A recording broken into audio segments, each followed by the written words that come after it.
There's a new product in town by Pro-Ject that aims to fix the warped vinyl records in your collection, but the catch is that not only does it use heat and uses heat for a long period of time, but it also costs quite a bit of money. Is it worth it? Let's talk about it.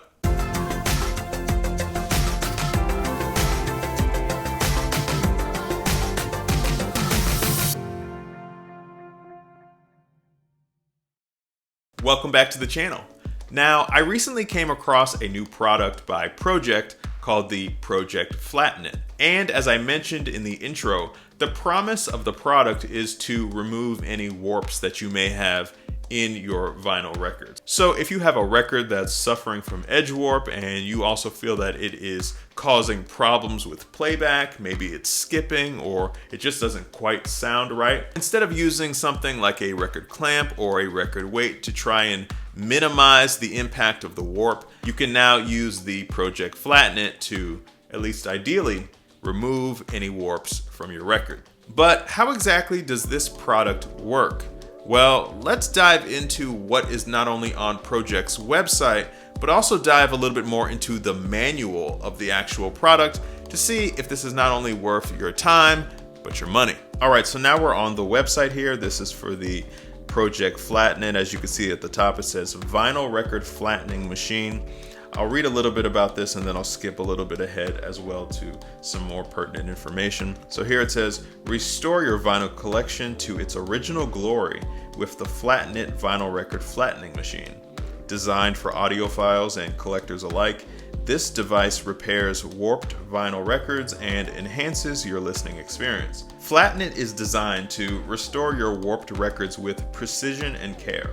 It gently and safely flattens your vinyl, improving playback quality by eliminating skips, pops, and distortion. Compatible with all sizes and thicknesses of records, it features premium heated aluminum plates for even heat distribution, ensuring consistent results. Alright, so now we have a basic understanding of how this machine works. And before I jump into the manual where we'll be able to get more granular with this, I want to first mention one thing. The price is pretty steep. In fact, this machine retails for $1,000. So I think it's really worth keeping the price in mind when I start talking about the features and overall getting a better understanding of how this machine works. All right, so now we're in the instruction manual for the Pro-Ject Flatten It machine, and I wanted to scroll down to using the unit section of this machine, because there are a few things that I think are really worth noting in terms of how this machine works. So let's kind of go through it step by step here. Number one, you place the device on a level, stable surface, very much like you would a turntable. You connect the adapter plug to the socket on the rear side. Then you plug the power adapter into the wall and you turn on the device using the main power switch. Next, you open the lid and you use the paper sleeve that comes with the device and you carefully place your vinyl records inside this paper sleeve. You then close the lid.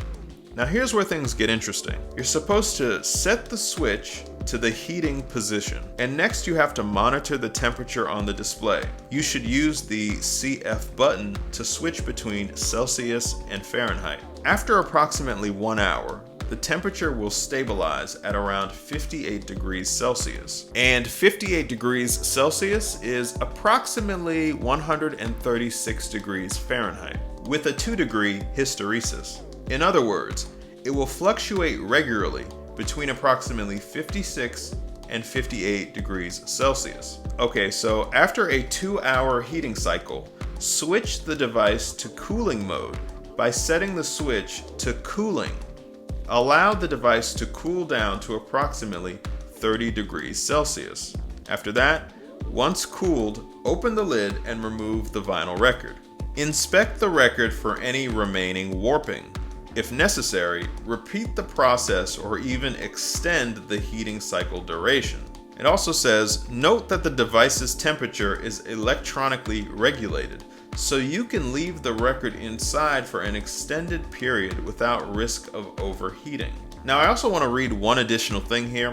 It says, it's important to be aware that vinyl records are pressed using various vinyl compounds, which can significantly impact the time needed for flattening. For instance, ultra-thin Dynaflex records will require a different flattening time compared to heavier 180 gram or 200 gram records. To achieve optimal results, experimentation with the flattening time is necessary. So it's probably good that they mentioned that here, because not all records are the same. They have different thicknesses, they have different weights, and so if you're going to be flattening a 180 gram record, that might require a different amount of heating or cooling time compared to something that was lighter, thinner. And lastly, I want to just read a little bit from the warranty section here. It says the manufacturer accepts no responsibility for damage caused by not adhering to these instructions. So that's not unexpected, but I think it's worth noting nonetheless. All right, so this is a really interesting product, but I'm not quite sure how I feel about it yet, especially since I don't actually have it in my possession to test. So the first thing I want to say is, if anybody is watching and you have this product, I'm kind of curious to know if you like it. Do you feel like it's worth the money?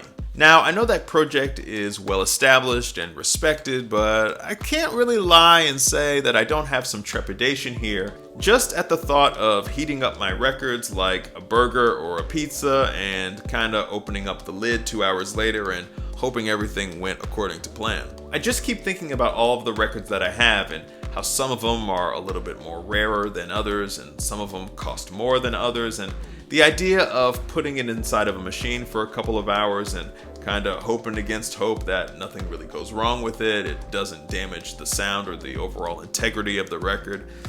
I don't know, it's a little concerning to me. Now, of course, if I were to purchase this machine, I would probably start with a record that has a warp that's on the cheaper end and move up from there. But I still don't think that, even if I had gone through 5 or 10 records, that as I started moving up the value chart, so to speak, of records in my collection, I think I would still have a little bit of concern that one day I'm going to pull it out of that machine and it's going to be worse than when it went in. But if I were to take all of that second guessing and anxiety off the table, and I was really just looking at it from a cost-benefit analysis, I think that I would still have a few problems here. Now, I guess it would depend on how many records I had, but I'm trying to really think realistically how many records in a person's collection are really warped. And if you were to go through your collection with a fine-tooth comb and really get a sense of how many records were warped and could really benefit from a flattening machine, let's say you were to hypothetically come to the conclusion that about 50 records would benefit from being flattened. And then let's say that, based on the law of averages, that you spent roughly about $10 per record, because while some of them may have been bought brand new, maybe a lot of them were bought used. They were bought secondhand at, a yard sale or through an actual record store, or maybe even online through Discogs. Well, that means that the value of your warped records is really only $500, even though the machine that you would buy to flatten those records is $1,000. So it just makes me think, would it not make more sense to donate those records, give them to a friend, sell them on the secondary market, and then purchase those same records again, ideally on the secondary market, for about $500 in total? You could then take the extra $500 that you didn't use to purchase the actual flattening machine, and you could buy new records, older records, cartridges, maybe some speakers, or a new turntable. Ultimately, it really just comes down to an individual choice and trying to figure out how many warped records you really have to justify the high price of the machine.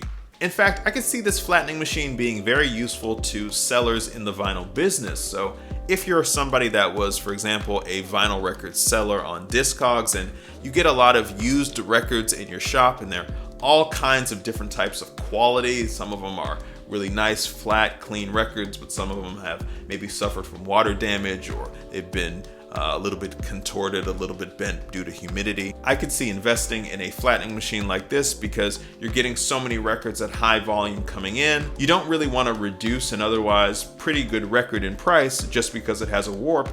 If you can throw it inside of a flattening machine, give it a couple of hours to cook and flatten the record, and then you could sell the record for roughly what you want to sell it for anyway. So that's about it, guys. Let me know down in the comment section below, is this something that you could imagine yourself buying for your record collection? Do you think you have any particular good use case for buying a flattening machine? Do you have a lot of warped records that need to be flattened? I would love to know. Drop me a line in the comment section below. If you enjoyed this video, please hit the like button down below. I always appreciate it when you do that. And don't forget to subscribe to my channel as well if you want to be alerted whenever a new video drops. Thank you very much for watching. I will see you in the next video. And as always, stay devoted to vinyl.